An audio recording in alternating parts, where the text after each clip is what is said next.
What's up, everyone? Welcome back to another review, and this time we're taking a look at the 2025 Legacy sequel, I Know What You Did Last Summer, directed by Jennifer Caitlin Robinson, co-written by Robinson and Sam Lensky. Let's waste no time, let's get right into it. So my thoughts are this. I think this movie is a vast improvement over that piece of garbage known as I'll Always Know What You Did Last Summer, that direct-to-video supernatural piece of garbage. But to say that this movie did a good job at acting as a legacy sequel, no, I do not think it does. Especially when you get to the third act and it completely takes a giant crap all over one of the characters from the previous two movies. It scratches your head. The motivations don't really are not really all that clear, and it just seems totally out of character. And I will touch on that very, very soon as to why I thought this movie's twist was a big old steaming pile of nonsense.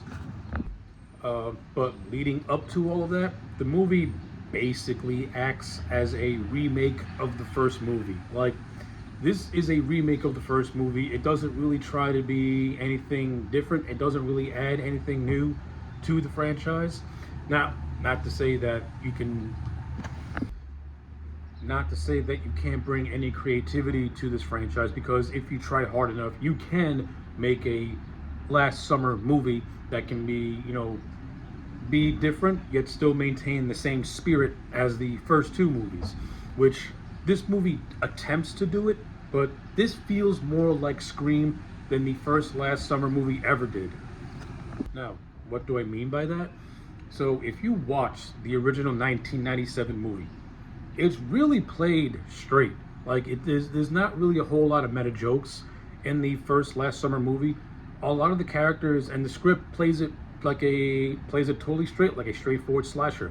There's little to no meta humor. There's some meta humor, but it's not like Scream where it encompasses the entire dialogue. The first movie legitimately acts like a whodunit, and when you get to this one, yes, you still have the whodunit mystery, which is really the whole backbone of the last summer franchise. But the dialogue here is very self-referential. It's more meta. It's very, very meta. It literally acts like a Scream copycat, and I don't know. To me, it just felt off. Like, it doesn't feel last summer to me. Mainly because the first two movies played it more straight and kept the meta references to a minimum, and really were more story focused.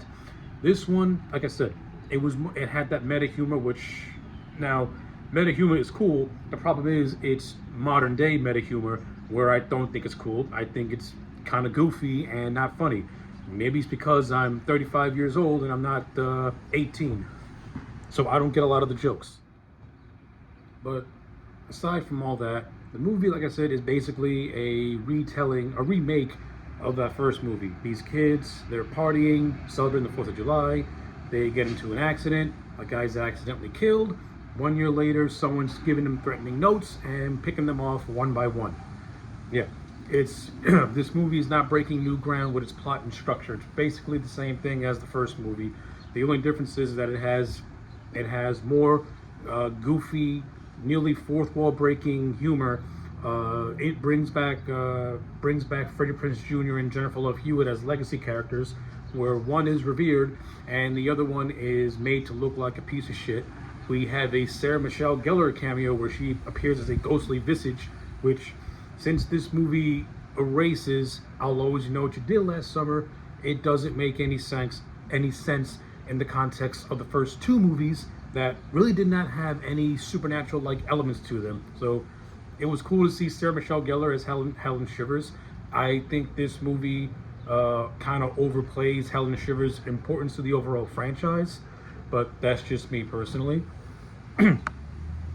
Again, it's a give and take. It's cool to see her come back as the character, but it also makes no sense because it's a character who's never met her before having a dream about her. How would you know what she likes? How would you know what she looks like? How would you know anything about her?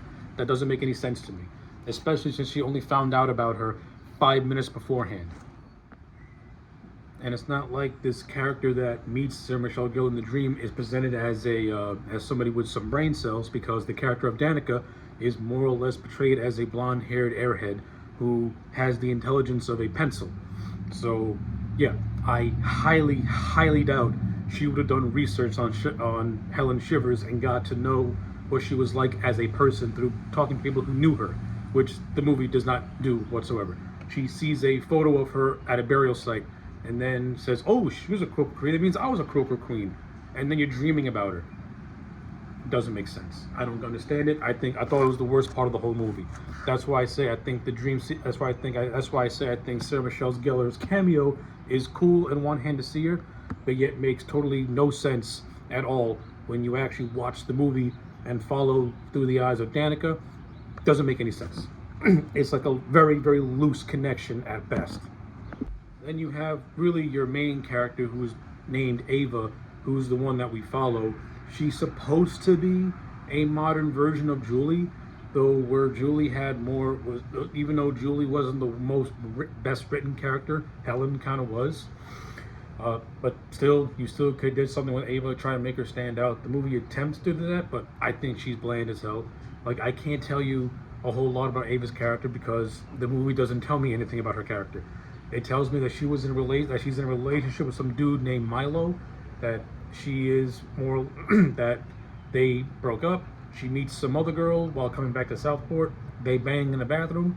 They meet up later, where that friend ends up getting killed, and that's about it. The movie doesn't really do anything to give me any insight into Ava as a character as a whole.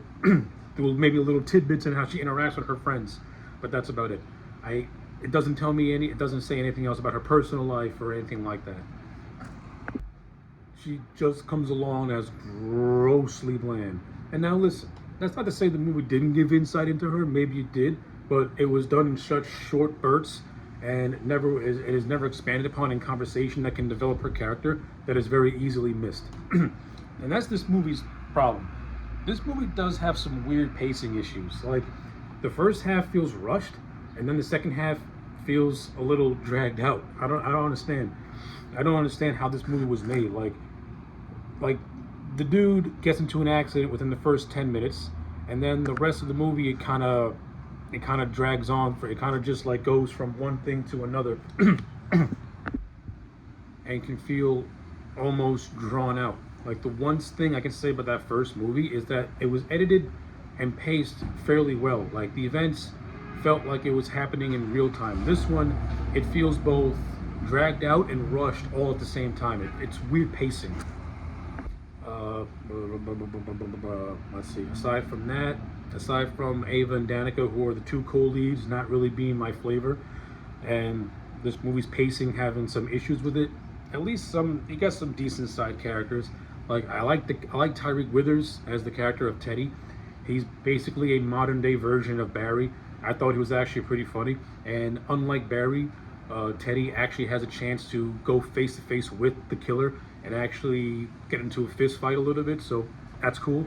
Like, Teddy's portrayed as a dick, but at the same time, like Barry, he's a dick who does have a heart and will protect the people that he cares about. So, Teddy should not have died, to be honest with you, because he was really one of my favorite characters in this whole movie, mainly because he was the one that, to me, that was actually the most likable when you actually compare him to the rest.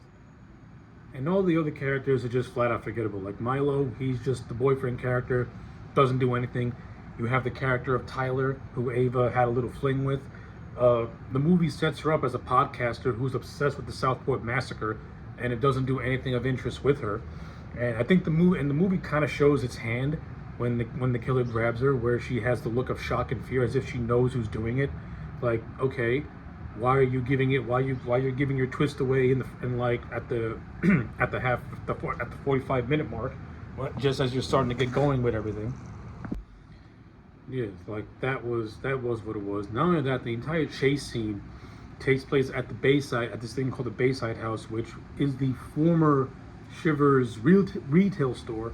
So and the movie attempts to recreate that, but doesn't have the same nuance or tension or directing that Jim Gillespie gave the famous chase scene with Helen and the fisherman in that first movie, which is basically the best section of that entire first movie.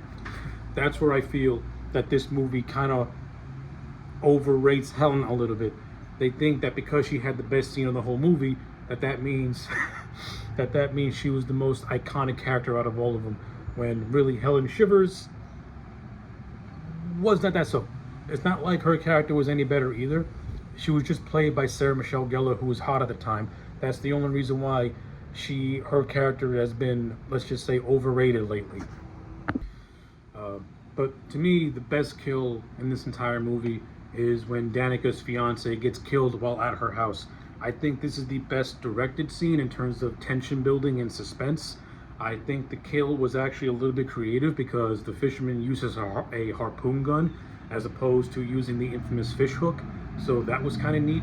Not only that, it was the first scene that actually introduces our new fisherman. So I thought it was actually a cool introduction.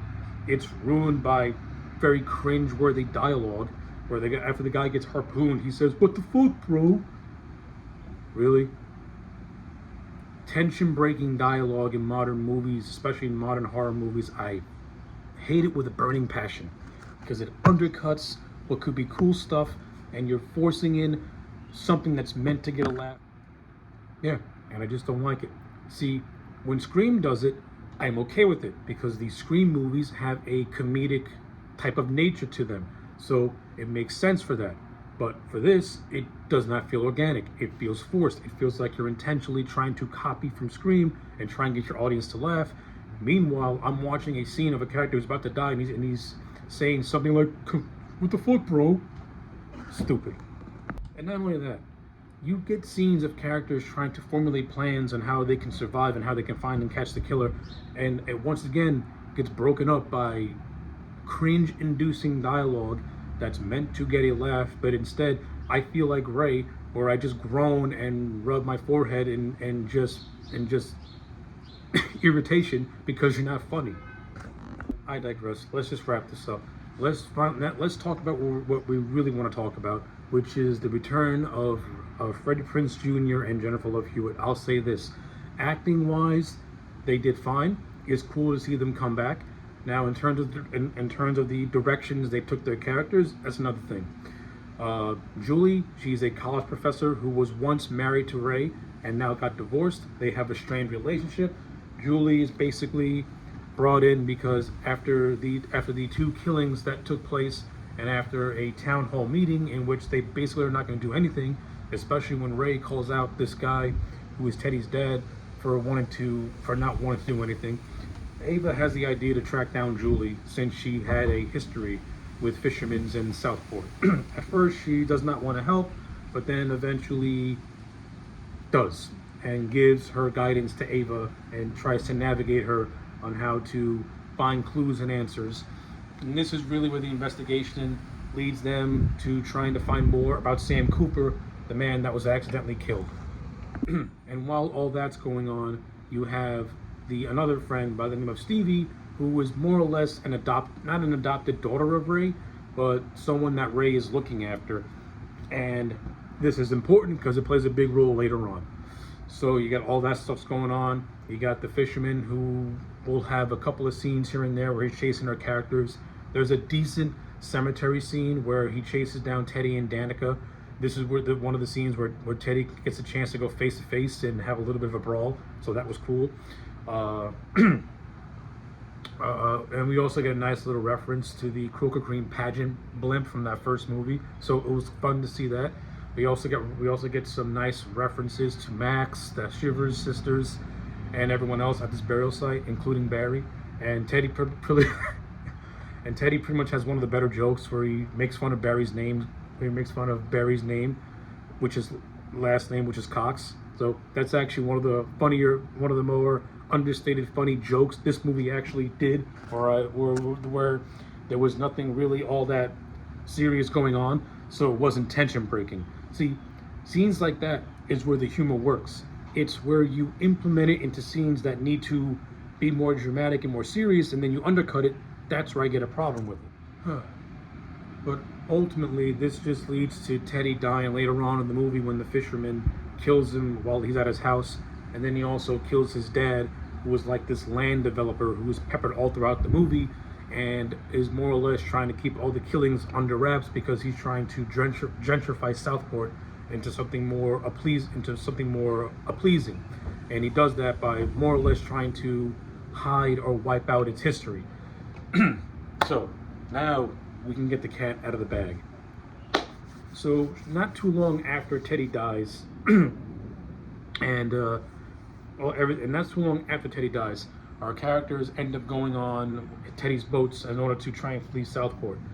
Danica, Ava, and Stevie are the ones who leave this boat. This is where it gets revealed as to who our killer is after some red herrings. So it's revealed that Stevie, one of the friends, is the killer, or one of the killers. Her motivation was that she was in a relationship with Sam Cooper that no one knew about, and after he died, her friends failed to report his death as an accident because they all just decided to just not talk about it anymore. And they more or less abandoned Stevie, I guess. They initially abandoned her, then they got back together again, and the accident happened, and then that fractured everyone. Her motive, make a long story short, she was in a relationship with Sam, he died, she got mad and started killing everybody. That's basically her motivation. And then Ray finds his way on the boat and shoots her until she falls into the ocean. And then when Ray takes Ava, and Danica is also killed off in this scene as well. And then when Ray takes Ava back to his little bar that he has on the Cape Fear docks, a nice little reference, by the way, he's revealed to be the second killer. One of the protagonists from the first two movies, who fought like hell against Ben Willis, nearly died on both attempts, revealed to be the killer in this one. Where did this come from? I have no idea. And his motivations are flat out stupid. His motivations for killing was that he wants people to not forget what happened to him and his friends in '97. You have a podcaster who's literally glorifying what happened to you, and you say you don't want people to forget. I don't understand this motivation at all. It feels so stupid. This feels like a twist for the sake of a twist. I would have bought this if Stevie was being mentored by a secret relative of Ben Willis. That would have made more sense to me than Ray. This whole thing felt just a twist for the sake of a twist, and further cements why you do not make returning legacy protagonists into villains, because it does not work. Their motivations are not going to be clear. They're going to be muddled and not make any sense. This is a prime example of why that shit does not work. This is a prime example on why the creators of Halloween never turned Laurie Strode into a killer, because the motivations wouldn't make any sense. This is a prime example of why you don't do that. It sucked ass. And the way Ray is killed off like he's a piece of shit is even worse. Ray Bronson comes back. It's not like he was the most developed character in the world, but he's still a protagonist, and he was still a very likable guy to begin with. The fact that this movie treats him like garbage and makes him to a villain who gets killed off is retarded, and I hated it.